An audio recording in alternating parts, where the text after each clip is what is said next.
Hello everyone, welcome to Get a Grip, the voice of the silent majority. Thank you for watching, and it would be great if you could help this video and the channel by giving us a like, share, subscribe and comment. We really want your feedback and opinion and appreciate your support. We also have a merchandise store and a GoFundMe page, so if you can help out, please do. If not, no worries. Just keep coming back and have your voice heard. So in today's video, we're going to be asking the question, what would happen if an organisation like Black Lives Matter actually gained power?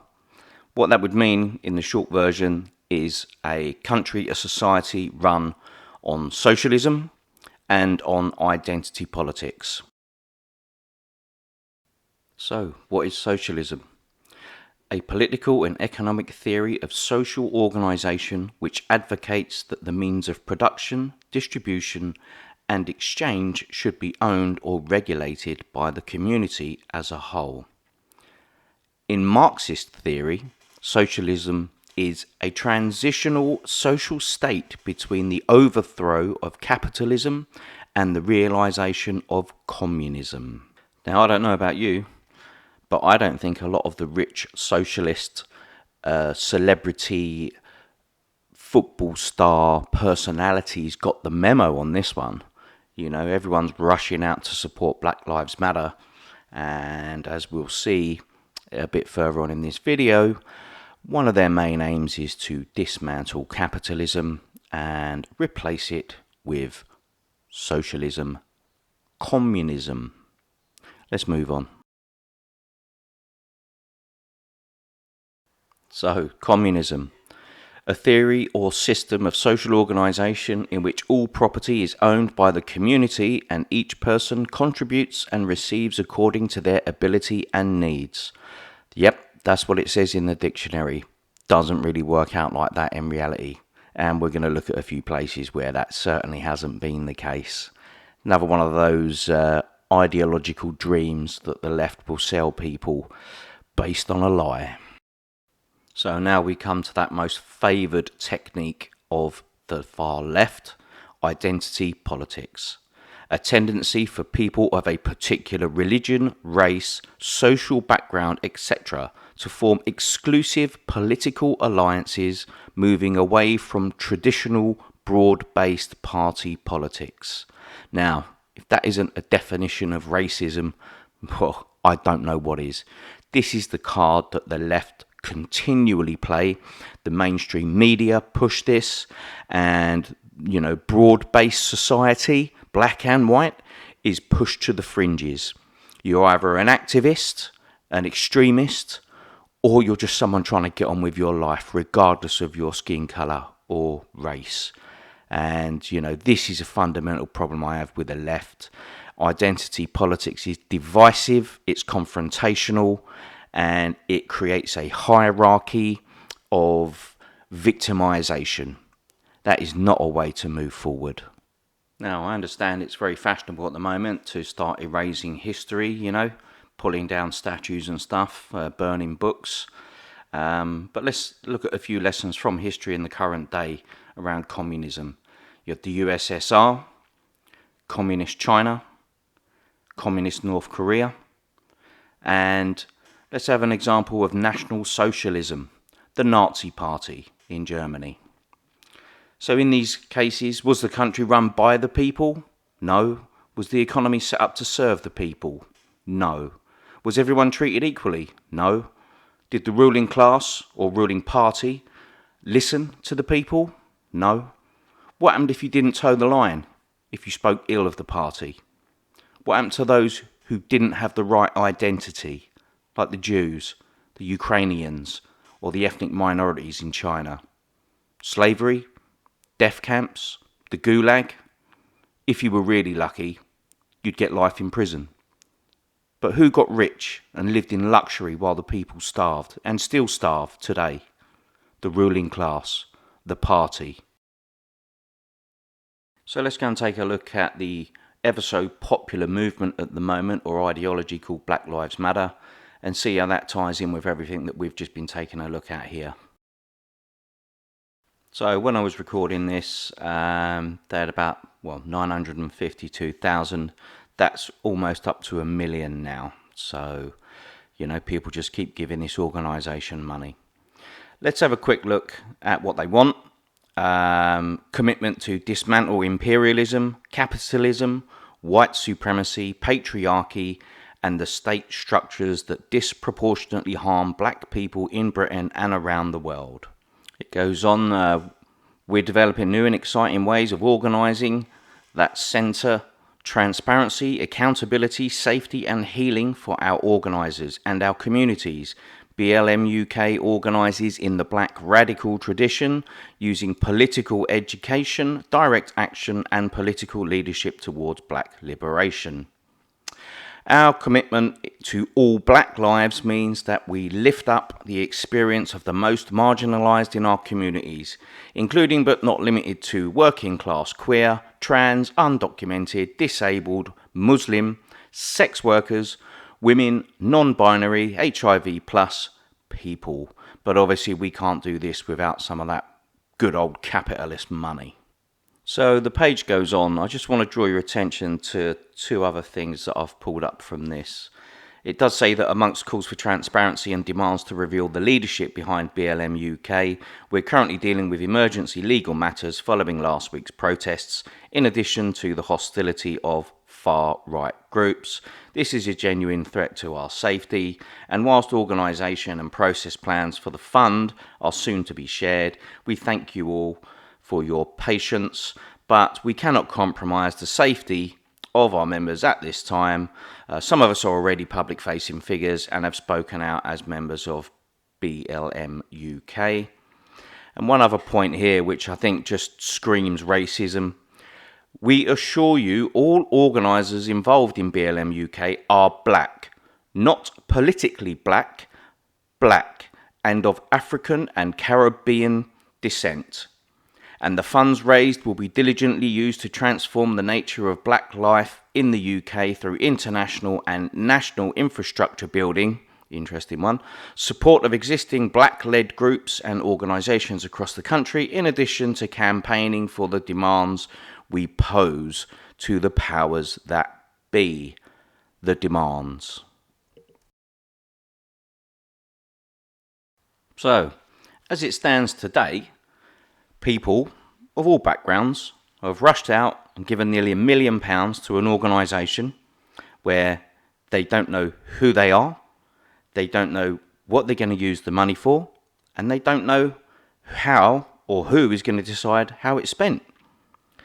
Couple of things from that. It would appear only black people are allowed to take part in making decisions in Black Lives Matter. Imagine if an organisation was created that said only white people could participate. That would be racist, wouldn't it? So within Black Lives Matter, their identities are hidden. There's no plans for these to be released. How will these funds be allocated to projects? How will the funds be accounted for? Who's going to keep a tab on it? Will these projects address issues like the black crime rate, fatherless homes, and integration to the British culture and system? Your guess is as good as mine. So bear in mind, I'm only talking about BLM UK here. In America, it's tens of millions of dollars. And it's already been documented that funds from Black Lives Matter in America is redirected to Democratic MPs, the Democrats, rich white people. Tell me how that's helping black lives. Well, that might be the campaigning they're talking about. So I'm sure people like David Lammy will be holding his hand out to Black Lives Matter to do some campaigning on their behalf. Just a quick shout out to the race baiting David Lammy, complaining about judges now. Only 1% of court judges are black. This has an increase in the past 4 years. Targets may be unhelpful for you, but they're how we make change happen. No, Mr. Lammy, you race baiter. The way you make things happen is you get people to study to fill those roles. You don't just give them the role because they're from the BAME community. You wouldn't use the same rules to assign the pilot of your jet, would you? And if this guy owned an airline, I wouldn't be flying on it. Okay, so where has this type of ideology happened recently, and where is it going on right now? So a couple of examples for you. You move to the first step, as Black Lives Matter want, you end up in a scenario which is pretty similar to what's going on in South Africa now, where the ANC party has taken power, the crime rates have soared, police corruption's through the roof, the GDP of the country has fallen through the floor, and reparations are being made to the BAME community. Now, they call this land, businesses, schools, farms. Basically, the way that's being done in South Africa at the moment is murder. I'm going to show you some statistics and some images of that. So they're quite graphic. So, I just want to show you the reality of this kind of ideology at work. If you move to the next stage of that, you'll be looking at a country like Zimbabwe, where, soon they're going to be facing a famine. Used to be a breadbasket of Africa, used to export food, but now that all the white farmers have been thrown out and those industrial farms have been turned into scratch farms, the country's going to face starvation. You want to take it a step further than that. Really, you're looking at somewhere like Somalia, where you have armed militia roaming the streets, dishing out justice, extorting, murdering, intertribal war, and again the usual famine and corruption. So I'll leave you with these images for a minute, and I do apologise for their graphic nature.